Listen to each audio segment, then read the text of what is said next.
you had contacted me online back in June of this year, and you had offered to do some free video for me on my social media that you had noticed.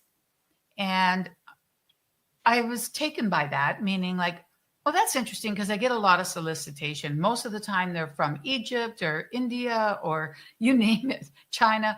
But I noticed you were from Norway and that you were offering to do something for free versus what most people did, which is to say, are you willing to give me money? Which is why our relationship started. Because I used to be a teacher, so I'm always interested in younger people, anyhow.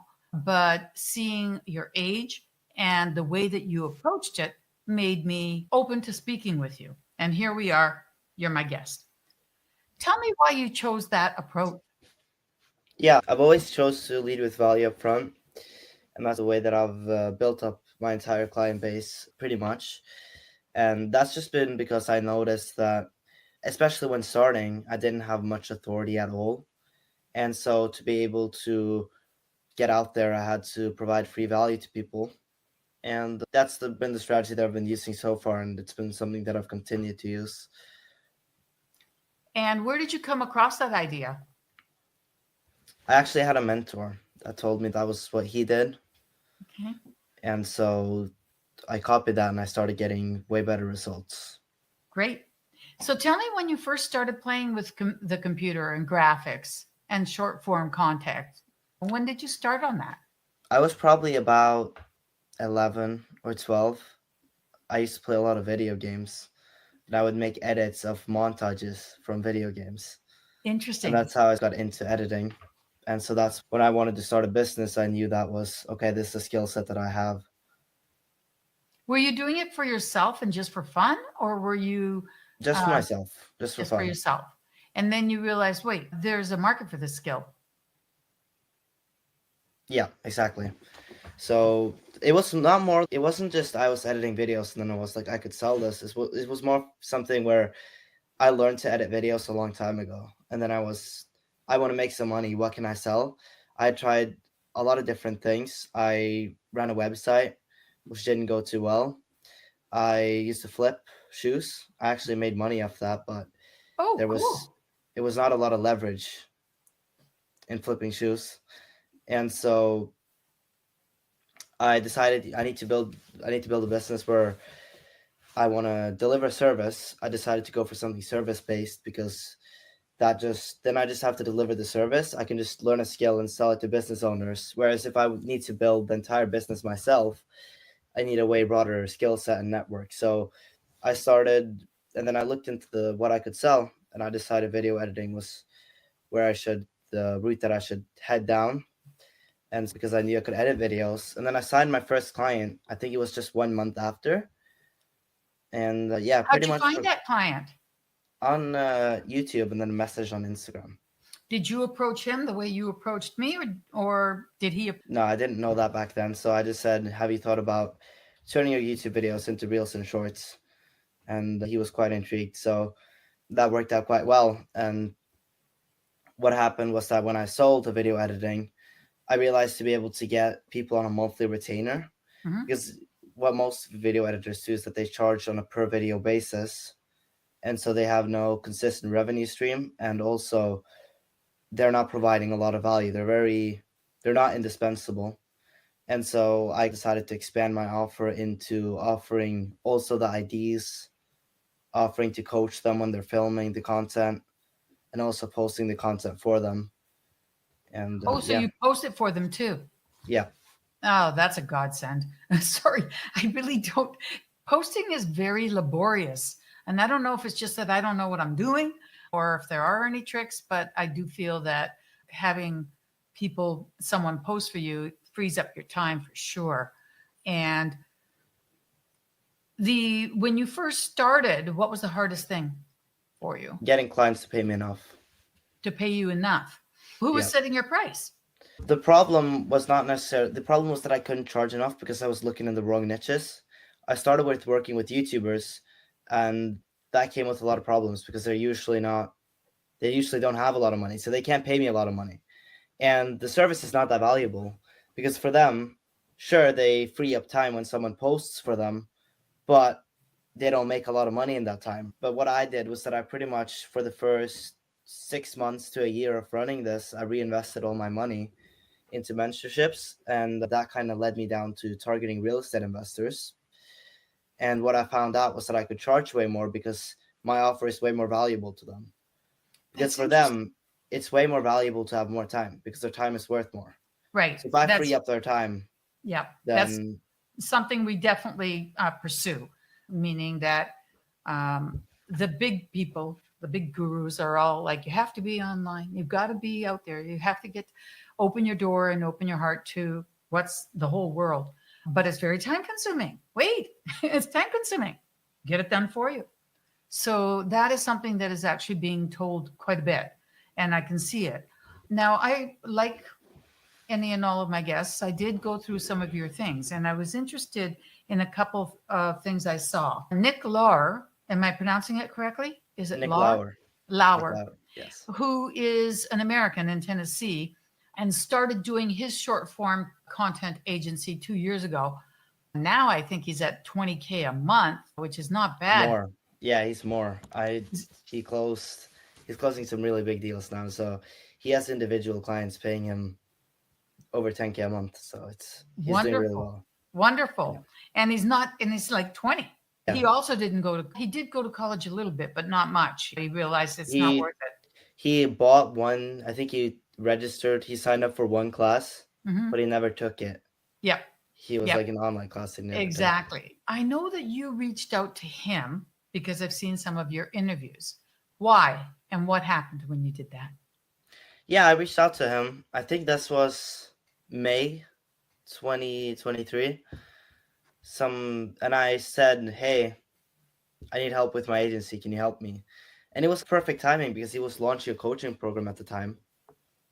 So what ended up happening is he said that he could coach me for free because he wanted to see the type of results he could get and what it would look like. We went ahead and got started, and he helped me. Yeah, he mentored me and helped me scale the business up. So he got me into the real estate space actually by getting me a client that was a lender, but then he was a mortgage lender. But then I got more into the investing side once I realized that real estate agents are not typically a good target either. But yeah, he helped me a lot in the start, and he I actually love that story. I love yeah, that. he came to Norway this January. Oh, awesome.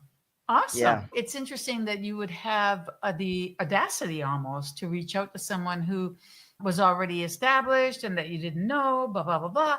And yet you ended up, if I understand it correctly, you were like his beta tester. Yeah. So I was very lucky with the timing. Nice. Very nice. And I'm glad that he came to Norway. Did you get to meet him? Yeah, I mean, we stayed at the same place. So up where my family has our cabin. He rented an apartment there with his friend. So we went skiing there. We even filmed the podcast too. So it was fun. Nice. Very nice. Yeah, that is a bit of an amazement, isn't it? When you meet these people online, you start a relationship, and after a while, you're like, I hope I meet you. And you end up meeting them. Yeah, it was really interesting. Those sort of things never happened before the internet. So that's cool. Um, so I thought that was a very interesting thing that you posted on your own IG, is the interview that you had done with Nick and how you came to him.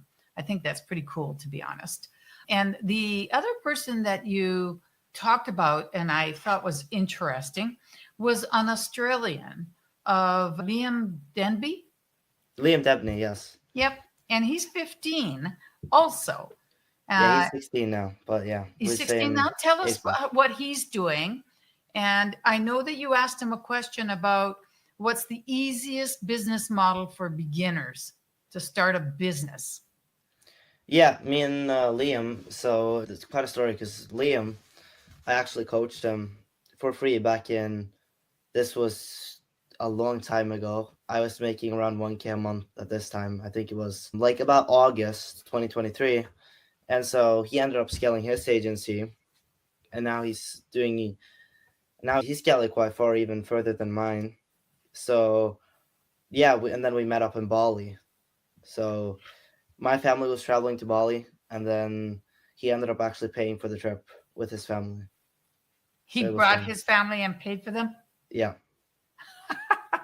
All right. I think the last time I saw, he was doing around 10K a month, which is pretty impressive. yeah, he does around 10K a month. Yep. May I ask where you're at? I'm at about 5K per month. All right, ladies and gentlemen, how many of your children are making 5K a month and still in school? I think that is pretty sweet to say the least. And I'm glad that I've had a couple people say to me, I can't come, but I'm going to force my kids to watch tonight or the next day. I'm like, good. That's the nice thing about the internet. Things do live there forever.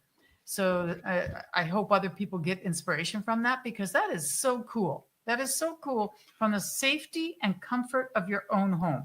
Because one of the things we worry about with young people working is safety. You're still developing, and as a result, your youth could set you up for being taken advantage of. So that's why there are laws. That's why parents do fuss. And how cool is it that you've got this Aussie and this Norwegian, and they're both about the same age, and they're making a nice amount of money right from their homes. And then the Aussie takes his parents to Bali. I think that's cool. Do you have Yeah, siblings, I have a sister. Yes, younger or older? older.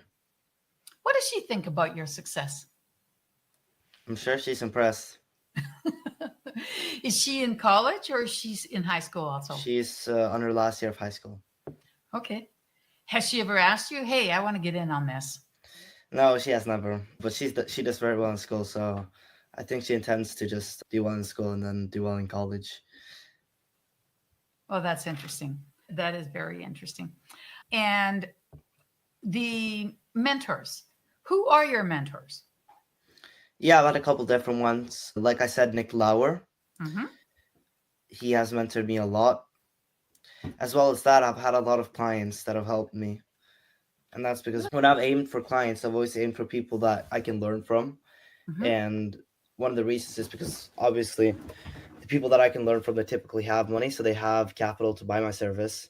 But then that also makes it super valuable for me, because when I'm on a 2-hour call with them to shoot all their content, it's like a free coaching call. But instead of me paying them, they're paying me. I've had the ability to learn from a lot of them.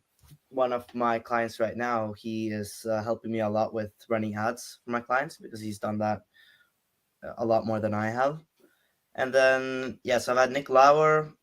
I've bought a couple other mentorships. I bought one from a person called Noah Wade, Benjamin Madsen. He's in Denmark. And then I used to have an office here in Norway. I canceled it once I got back in school. When I had summer vacation, I rented an office.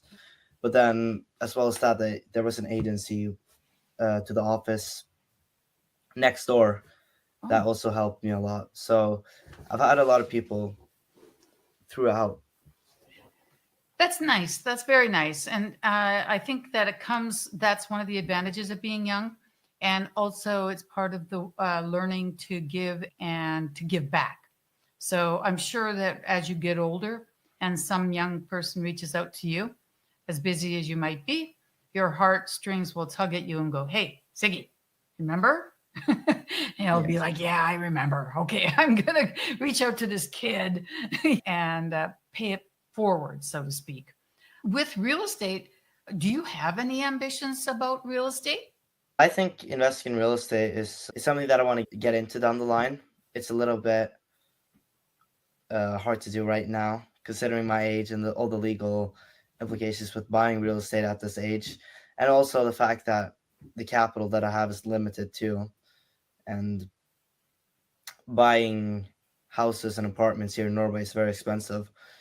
I do currently invest a lot in stocks, so I own multiple Norwegian companies, but yeah, I want to get that into real estate down the line. I find it very interesting. The thing about real estate compared to stocks is I like that it's physical, that you can see it and touch it. Mm-hmm. Yes. And also, I'm not sure how the taxes work in Norway, but in America, you get tax privileges for being a real estate investor. So that always helps. And it's one of the reasons people will travel and buy. They'll travel and they'll say, yeah, I want an Airbnb here. So I Yeah. can come here. Yeah, in Norway, the tax laws are a bit more. Yeah, you need to own an LLC to be able to do the write-offs at least, and I need to be 18 to even get an LLC. So it's a bit hard to buy real estate now, but I'm building up the capital base to be able to do it in the future. Good. Your father, is he a businessman or is he an educator or what? No, he works at a pharmaceutical company. Okay. So then he is an employee of a company. Yes. Okay. Because sometimes if the father is already an investor, they can show you some of the ways, even if it's not in real estate. He has an apartment though that he's renting out. Oh, nice. Good. Good. And what about, I've heard you quote Alex Hormozy. Why? That was one of my first videos I made about Alex Hormozy. That was my actual first video. The reason I did it is because I borrowed authority. I was just a random kid. This was my first video. So I said, instead of saying, here's why I should do this, I just said, here's why Alex Hormozy does this. And so the first video I made got 25,000 views. Wow. And so I was like, okay, I should do this again. I made the same video, but it didn't perform as well. But yeah, the reason I mentioned Alex Hormozy was because he is super big. And so I borrowed authority from him instead of telling people, here's what you should do. Got it. That's smart. Michelle wants to know about routines. She's aware that it's 10:24 in Norway. What time do you normally go to bed?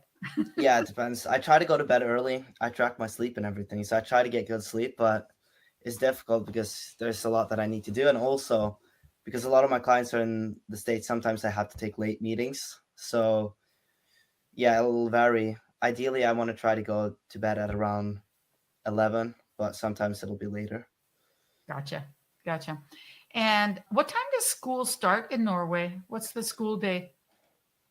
It's 8:30 or 10 over 10. And then we end 4 p.m. most days. 4 p.m.? Yeah. 8:30 to 4? Yeah, those are the long days. And then 3 days a week, we start 10.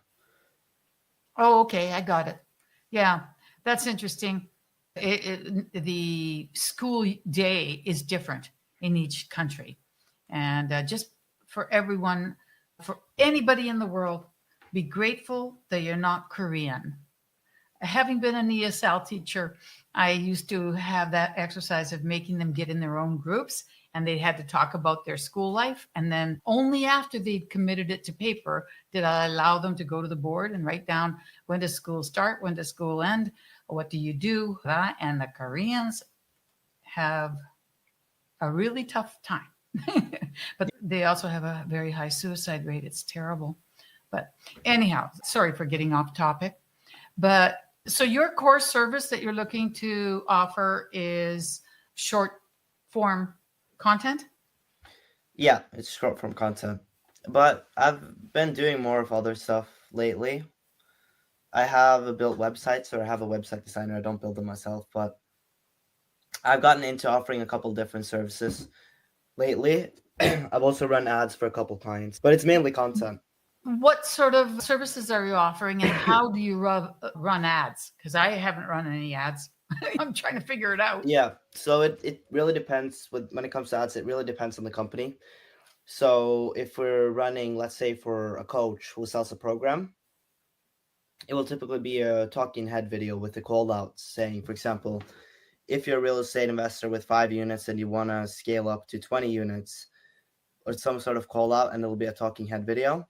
But if we're doing it for a company that sells, or let's say an app or software, or let's say an app, like an app that will show you what your electricity bill is and cheaper electricity bills that you can get, or some sort of app like that, then we often make what's called UGC ads, where you hire a creator to make it seem like a customer is talking about the product. So you'll often see these ads where people are like, I bought this massage gun for 7 days and here's what happened. and so that we'll use UGC ads for companies that sell direct to consumer or apps. So then those are paid actors? Yeah, they're paid actors. All right. Okay, I'm never going to believe them again. That's funny. I always thought that they were testimonials from real customers. Oh, that is hysterical. Oh, never. They're never testimonials from real customers. Why not? Wouldn't that be valuable? Yeah, it would, but the thing is that customers, if you buy a product and you like it, one thing is to leave a review on the website, but if they're going to tell you, hey, here's the script, can you record this scene in this location, blah, blah, blah, and say this and do this. And when you pay an actor, you have so much more flexibility Yeah, with what they're going to do in the script. So as a customer, you don't want to just do a bunch of work for the company for free. that's true. That's true. Yeah, that's interesting.